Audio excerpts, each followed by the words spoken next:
ഇന്ത്യയെ ഏത് രീതിയിലും അസ്ഥിരപ്പെടുത്തുക എന്ന ഒറ്റ ലക്ഷ്യത്തോടെ പ്രവർത്തിക്കുന്ന സ്ഥിരം തലവേദനയായ ഒരു രാജ്യം പാകിസ്ഥാൻ. നമുക്ക് ഏത് രീതിയിൽ പണി നൽകാമെന്ന നിതാന്ത ആലോചനയിൽ തന്ത്രങ്ങൾ പലതാണ് പാക് സൈന്യവും ചാരസംഘടനയായ ISIയും പാക് ഭരണകൂടവും ഒക്കെ മെനയുന്നത്. പാക് ചാരസംഘടനയുടെ ഏറ്റവും പുതിയ നീക്കം എന്താണെന്നറിയട്ടെ? പ്രായപൂർത്തിയാകാത്ത നമ്മുടെ രാജ്യത്തെ കുട്ടികളെ ഓൺലൈനിലൂടെ കൊടുക്കുക, അവരെ ബ്രെയിൻ വാഷ് ചെയ്യുക, അതിനുശേഷം നമ്മുടെ രാജ്യത്തിനെതിരായ ചാരശൃംഖലയാക്കി മാറ്റുക. ഇങ്ങനെ 37-ലധികം കൗമാരക്കാരെയാണ് സുരക്ഷാ പരിശോധനയിൽ കണ്ടെത്തിയിട്ടുള്ളത്. 12 കുട്ടികൾ പഞ്ചാബ്, ഹരിയാന എന്നിവിടങ്ങളിൽ നിന്നുള്ളവരാണ്. 25 പേർ ജമ്മു കശ്മീരിൽ നിന്നും.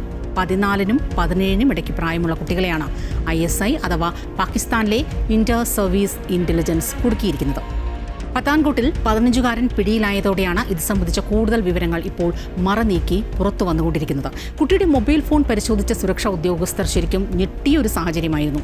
പത്താൻകോട്ടിലെ സൈനിക ക്യാമ്പും അതിനടുത്തുള്ള സമീപ പ്രദേശങ്ങളും ഉൾപ്പെടെ പ്രധാന മേഖലകളുടെ ചിത്രങ്ങളെല്ലാം പാകിസ്ഥാന്റെ ISI ബന്ധമുള്ള ഏജൻസികൾക്കും മറ്റും ഈ കുട്ടി പകർത്തി നൽകിയിരിക്കുന്നു. മാത്രമല്ല, ഈ കുട്ടിയുടെ ഫോൺ ക്ലോൺ ചെയ്തിട്ടുണ്ട്. അതായത് ഈ കുട്ടി എവിടെ പോകുന്നു, എന്ത് ചെയ്യുന്നു, ആരോടൊക്കെ ഇടപെടുന്നു എന്നൊക്കെ ഇവനെ കൈകാര്യം ചെയ്യുന്ന പാക് ചാരന്മാർക്ക് കാണാനാകും.